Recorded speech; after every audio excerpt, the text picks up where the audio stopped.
उमर अब्दुल्ला ने दूसरे मरहले में वोटों के कम फीसद के लिए मरकज़ को कसूरवार ठहराया। कहा, अवाम का वोट डालने के लिए शुक्रिया अदा करते हैं।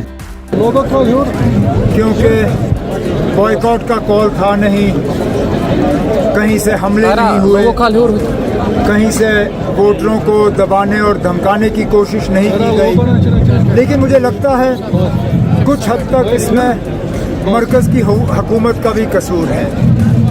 उन्होंने जगह जगह हाई टर्नआउट को एक नॉर्मल सी के तरह पेश करने की कोशिश की कि देखो जी, लोग वोट में इलेक्शन में हिस्सा ले रहे हैं, इसलिए लोगों ने तस्लीम किया है कि वो 370 के उधमपुर में आज़ाद उम्मीदवार भी इंतखाबी मुहिम में जोश व खरोश का इजहार कर रहे हैं। इस दौरान नौजवान उम्मीदवार भी लोगों के घर घर पहुंचकर वोट और सपोर्ट की कर रहे हैं अपील।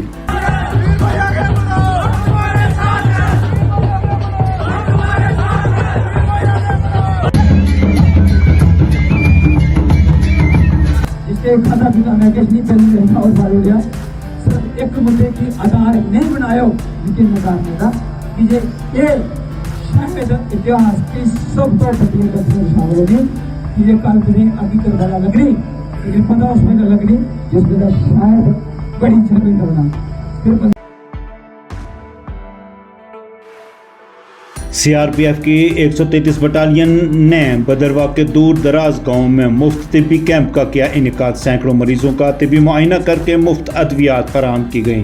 सुदूर गांव भूतासा में एक हेल्थ कैंप का ऑर्गेनाइज किया है, जिसमें यहाँ बच्चे, बुजुर्ग और महिलाओं के लिए हम लोगों ने निःशुल्क हेल्थ कैंप ऑर्गेनाइज किया है। इसमें यहाँ के हॉस्पिटल्स, गवर्नमेंट हॉस्पिटल्स के सहयोग से यहाँ डॉक्टर्स आए हुए हैं, जिसमें 2 लेडी डॉक्टर्स और 3 जेंट्स, कुल 5 डॉक्टर हैं।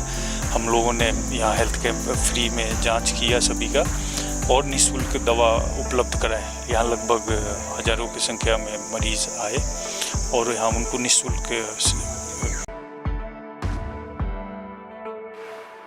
मरकज़ी वज़ीर अमित शाह ने उधमपुर के चनीनी में इंतखाबी रैली को खिताब किया। कहा, अगर मनकोटिया जीत कर आते हैं तो पूरा हिंदुस्तान पटाखे जलाएगा।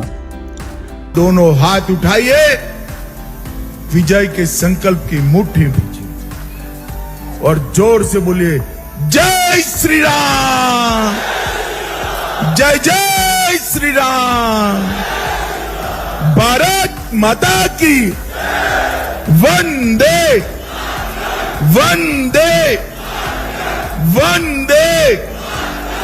इतनी देर होने के बावजूद पूरी सभा बैठी रही। मैं भारतीय जनता पार्टी की ओर।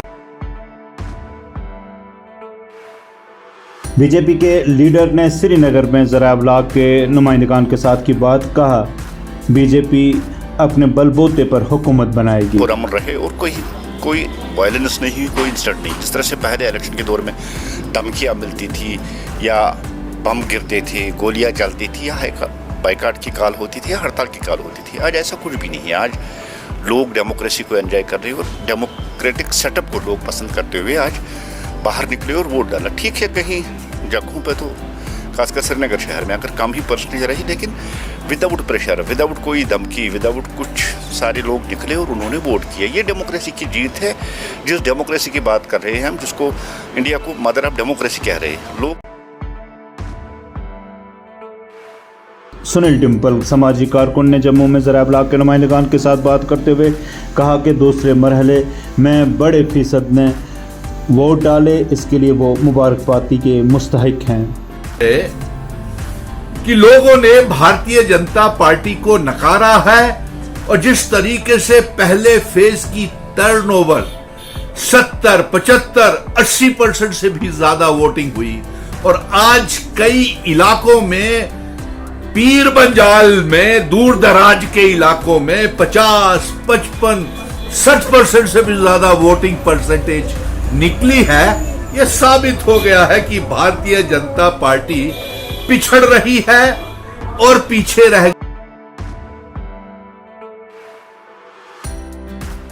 पीडीपी के सीनियर लीडर गुलाम नबी हांजुरा ने की ज़रा अबलाग के नुमाइंदगान के साथ बात। कहा PDP का हुकूमत बनाने में अमल दखल रहेगा।